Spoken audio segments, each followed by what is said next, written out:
Hello everyone, my name is Priyanshu Mishra. I belong to Mau district of Uttar Pradesh. I have done my graduation from Jaunpur University. First of all, I would like to provide some brief introduction into my UPSC journey. 2024 attempt was overall my fifth attempt. In these five attempts, I have been able to clear prelims four times. This was my fourth mains attempt and second interview overall. I went to interview it was my overall fifth attempt. In this attempt, I have been able to get 121st rank, and I will start my brief. I will start elaborating you all on brief journey of mine into UPSC. I started my preparation in 2018, although I completed my graduation in 2015 from Jaunpur University. I have done BCom from there. I was elaborating you all about my UPSC journey. So I started in 2018. I completed my graduation in year 2015. 3 years I tried a lot of things. बहुत सारी चीज़ें try की मैंने.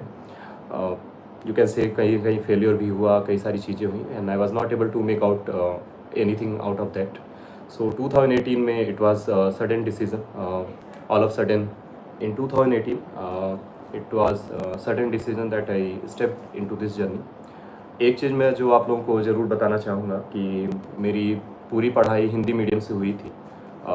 Through out मेरा state board से मेरा education हुआ था. I have done my schooling from UP board, Uttar Pradesh secondary माध्यमिक परीक्षा बोर्ड से मैंने हाई स्कूल और इंटरमीडिएट किया है. और बीकॉम मैंने जौनपुर यूनिवर्सिटी से किया था, वो भी मेरा हिंदी मीडियम से ही था. So when I came into UPSC journey and mistakenly I will से कि गलती से ही मैंने एडमिशन वाजीराम में लिया था. तो after taking admission in Vajiram I went for the first class and it was only then I was able to know कि मैंने मेरा एडमिशन इंग्लिश मीडियम के कोचिंग इंस्टीट्यूट में हुआ है. और उसके बाद there was not much in my hand because Vajiram में नो रिफंड पॉलिसी होती है. I went there for refund also. So उन्होंने कहा कि रिफंड नहीं हो सकता है and I was not having any option but to continue the medium of instruction in English.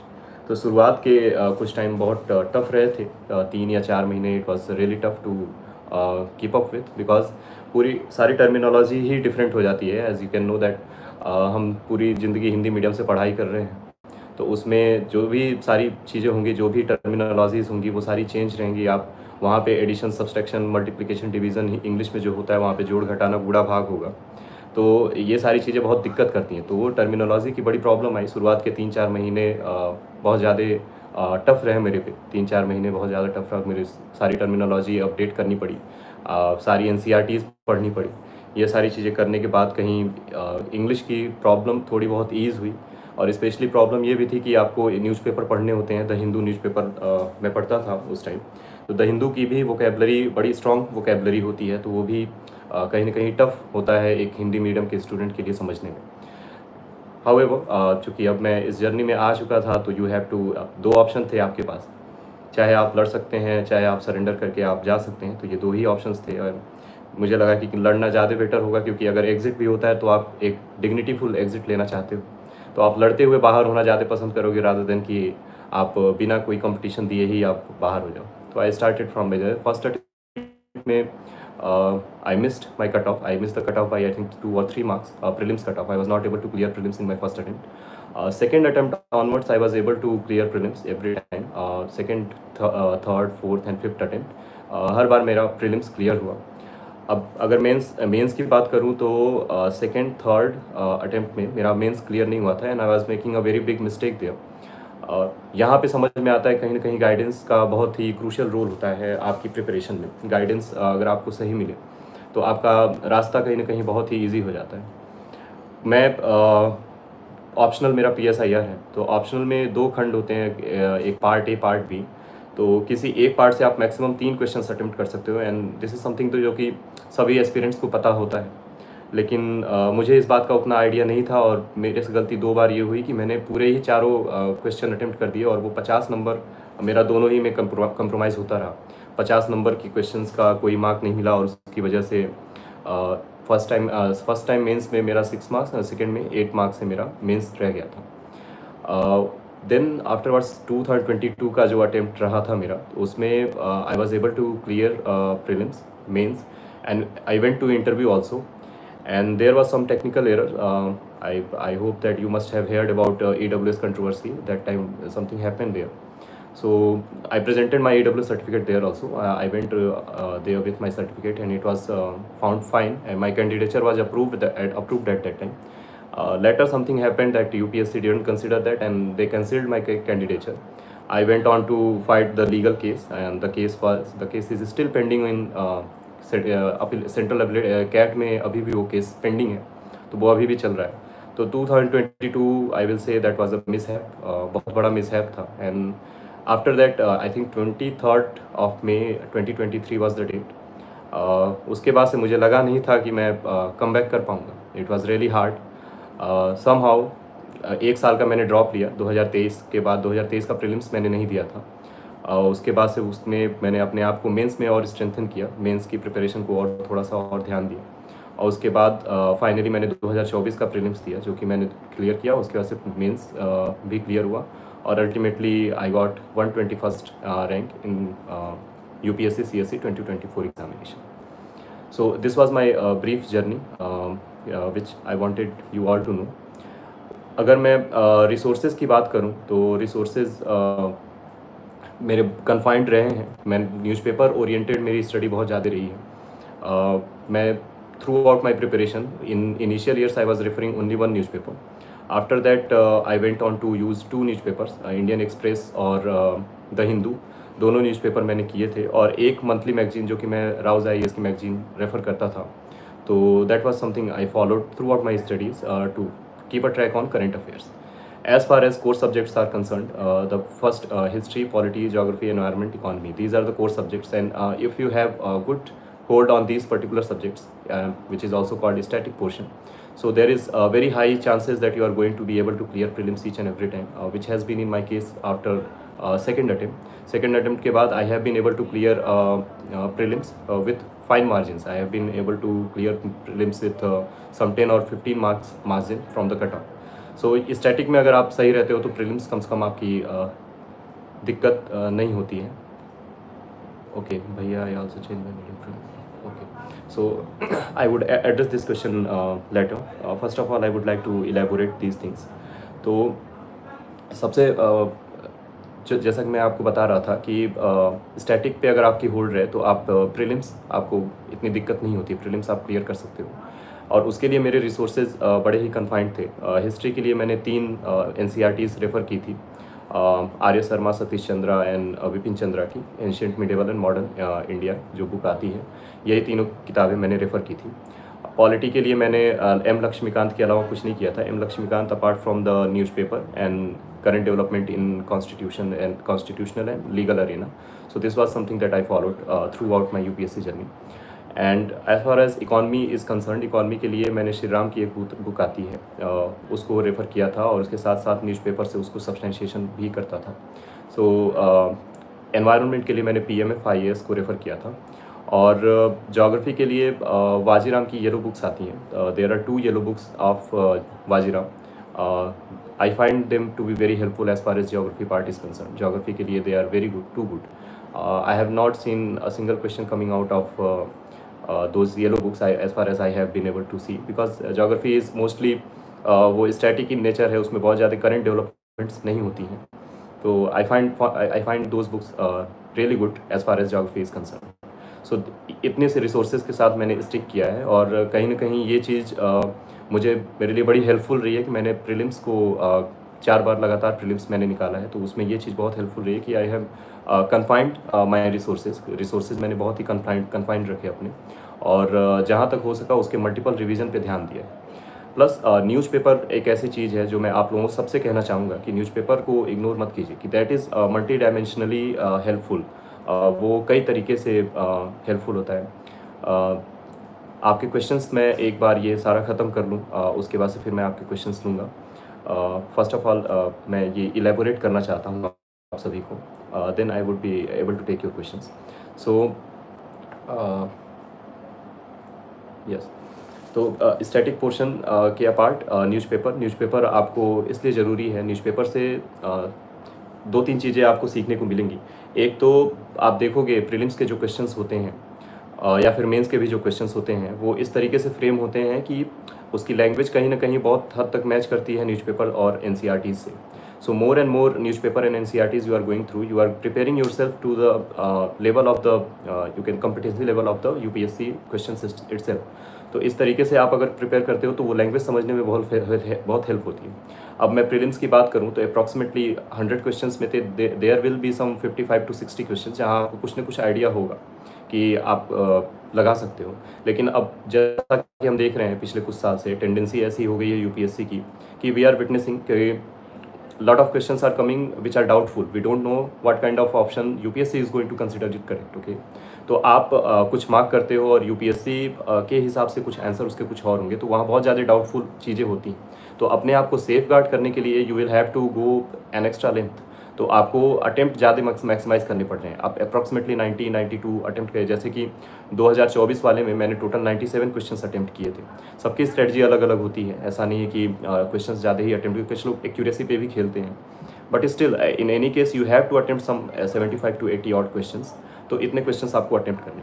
तो यहाँ पे न्यूज़पेपर आपको इस तरीके से काम आ सकता है कि बहुत सारे क्वेश्चंस ऐसे होंगे जहाँ पे आपको कोई आइडिया नहीं होगा, आपको आप नहीं जानते होगे कि क्या सही आंसर उसमें आप मार्क करोगे, लेकिन क्वेश्चन लैंग्वेज उसकी पकड़ के आप कहीं ना कहीं उसको कर सकते। इसको एलिमिनेशन टेक्निक्स भी लोग कहते हैं, but more than elimination technique it is about language only. It is question of LR, ज़्यादातर एलआर का ही मतलब उसको पार्ट कंसिडर किया जा सकता है। तो इस तरीके से होता है तो न्यूज़पेपर। और दूसरी चीज़ ये है कि न्यूज़पेपर को आप अगर पढ़ते हो तो आर्टिकल्स इस तरीके से आप एक बार नोटिस करोगे तो वो मेंस के आंसर राइटिंग के स्टाइल में ही होते हैं। वो इस तरीके से होगा कि इंट्रो से स्टार्ट हो रहा है, फिर बॉडी हो रही है, फिर कंक्लूजन हो रहा है। तो उसको पढ़ते पढ़ते कहीं ना कहीं आपको एक स्किल आती है कि हाँ, आप धीरे धीरे एक दिमाग में फ्रेमवर्क डेवलप हो जाता है कि किस तरीके से आप जाके आंसर्स को मेंस में आप अप्रोच करने और कैसे लिखने वाले हैं। और सबसे बड़ी बात यह है कि एक पिक्टोग्राफिक मेमोरी भी होती है। कई बार ऐसा होता है कि कोई हेडलाइन आपने पढ़ी, बहुत कैची हेडलाइंस आती हैं हमारे न्यूज़पेपर्स में, आप देखते होंगे, तो वो हेडलाइंस कहीं ना कहीं दिमाग में स्टक रह जाती है। और आप जब एग्जामिनेशन हॉल में जाओगे तो किसी किसी क्वेश्चन पे ऐसा होगा कि आप कुछ ज़्यादा नहीं आ रहा है, लेकिन वो हेडलाइन फ्लैश करती है और वो आपको हेल्प कर देती है कहीं ना कहीं क्वेश्चन सॉल्व करने में। तो न्यूज़पेपर बहुत ही हेल्पफुल रहता है अगर आप इसकी प्रिपरेशन कर रहे हो। तो इसकी अगर आप आदत डाल लें तो बहुत अच्छा होगा। और कोई एक अगर मंथली मैगजीन अगर आप फॉलो करते हो तो उससे ये फ़ायदा हो जाता है कि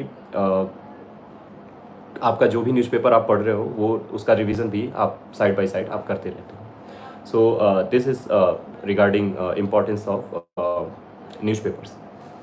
Now coming up to the part of practice. Practicing is very important as far as UPSC examination will be it prelims or mains. अब अगर मैं अपनी स्ट्रेटजी की बात करूं, जैसे कि अगर मैं अपना बताऊं कि प्रैक्टिस मैं कैसे प्रैक्टिस करता था, तो I keep at least 4 months for prelims examination. 4 महीने कम से कम मैं प्रीलिम्स एग्जामिनेशन के लिए रखता हूँ, क्योंकि prelims is most crucial examination and results आने वाले होंगे। बहुत सारे आप में से बहुत सारे लोगों ने इस बार प्रीलिम्स दिया भी होगा, सबको मैं ऑल द बेस्ट बोलता हूँ।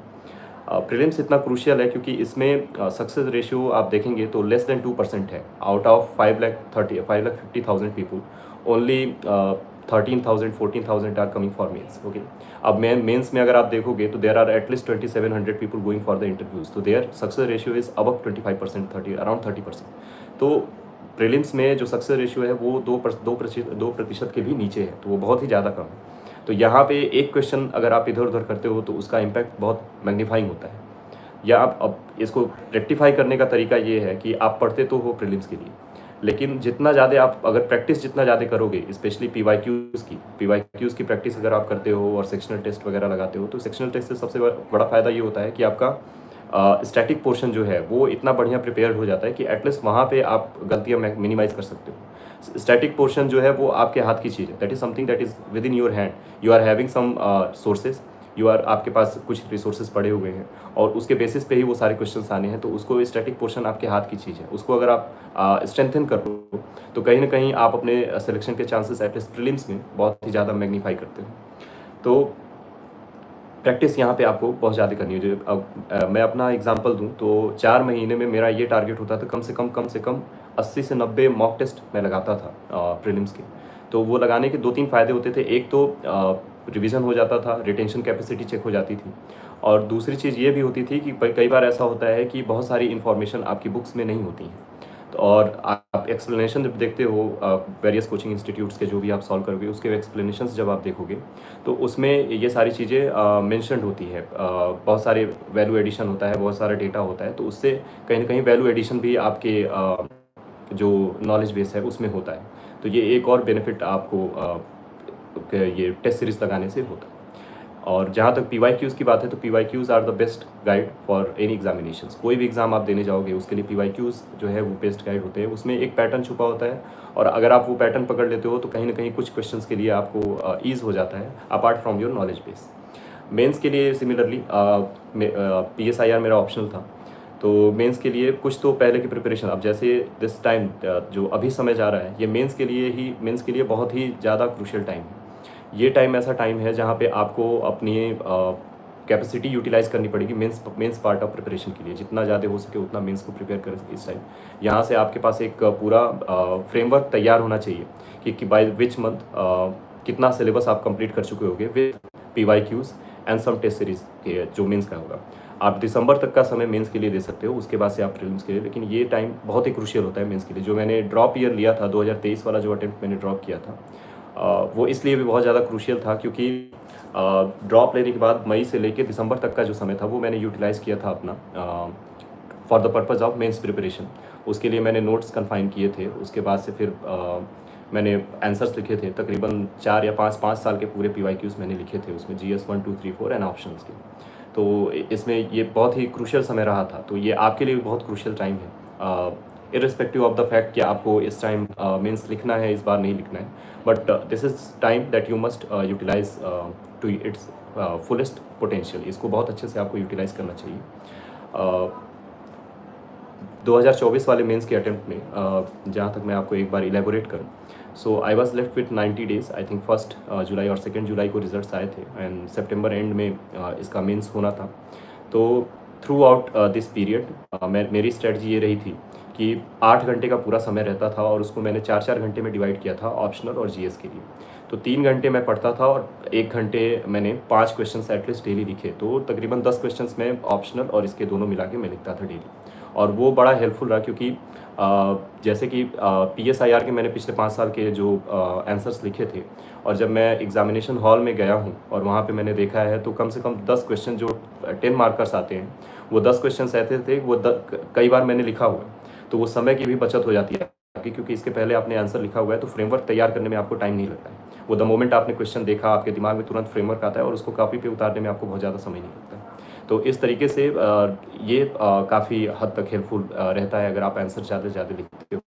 तो टाइम की भी बचत होती है, विद इन टाइम आपको कंप्लीट करने की टेंडेंसी भी आती है और कहीं ना कहीं प्रेजेंटेशन का स्टाइल भी आपका बहुत इम्प्रूव्ड हो जाता है अगर आप ज़्यादा से ज़्यादा आंसर्स लिखने की कोशिश करते हो। एक एस्पेक्ट रह जाता है ऐसे का। ऐसे में मेरे समहाउ भगवान की दया से हमेशा अच्छे नंबर है, क्योंकि ऐसे ऐसी चीज़ है कि आदमी प्रिडिक्ट नहीं कर पाता है कि कैसे किसके नंबर ज़्यादा क्यों आ रहे हैं। अब टू बी फ्रैंक मैं अगर आपको बताऊं तो मैं भी बहुत ज़्यादा इस पर लेक्चर नहीं दे सकता, लेकिन मैं आपको अपनी स्ट्रेटजी ज़रूर बता सकता हूँ कि मैंने किया है। मेरे फर्स्ट अटेम्प्ट में मेरे 130 मार्क्स आए थे इससे में 31। सेकेंड अटेम्प्ट में 126 आए थे। थर्ड अटेम्प्ट में चूँकि मेरे पास अवेलेबल नहीं है मार्कशीट तो मैं आपको उसका नहीं बता सकता। और इस बार भी मेरे 122 मार्क्स आए हैं एस्से में। तो इससे में मुझे एक चीज़ समझ में आई, आप जितना उसको ऑर्गेनिक रखोगे उतना ज़्यादा बेनिफिट है। आप किसी भी प्री डिफाइंड टेम्पलेट पे चलोगे तो that is going to be hazardous for you. Specially आप अगर देखेंगे मैंने जहाँ तक देखा है एस्से के कोर्सेज़ लॉन्च होते हैं तो एस्से के कोर्सेज़ में होता ये है कि इस कैंडिडेट्स को ये सिखाया जाता है कि भाई एक फॉर्मेट है, इस तरीके से उसको फॉलो करो, इस तरीके से लिखना है। I think that is very dangerous thing, you should not follow that. Why? Because ऐसे में मुझे जहाँ तक लगता है they are watching for some innovation. ऐसे is something that where they are trying to know that what are your thoughts on particular topic और particular thing that is given there. जो भी चीज़ वहाँ पे मेंशन्ड है उसमें आपके थॉट्स क्या हैं वो कहीं ना कहीं वो जानने की कोशिश करते हैं। और वहाँ पे अगर आप एक प्री डिफाइंड टेम्पलेट की तरफ जाते हो और उसको अगर आप रिप्लिकेट करने की कोशिश करते हो तो वो कहीं ना कहीं हार्मफुल होता है। वो एक फ्रस्ट्रेशन का भी एक होता है। और वो कॉपीज़ जितनी ज़्यादा, मैं अब हर एक स्टूडेंट अगर सेम ही चीज़ लिखता है कहीं ना कहीं तो वो बहुत ही ज़्यादा मोनोटोनस होता है, और मोनोटोनस होने के साथ साथ जो एग्ज़ामिनर जो देखने की कोशिश कर रहा है वो उसको नहीं, अगर नहीं मिलता है तो वो दिक्कत होती है। अब मैं अगर अपनी बात करूं, जैसे मैंने मेरी इस एस्से की स्ट्रेटजी क्या रही है, मैं जितने भी एस्सेज मैंने लिखे हैं आज तक यूपीएससी में, अभी तक के, वो सारे के सारे मैंने एनेक्डोटल स्टार्ट किए हैं।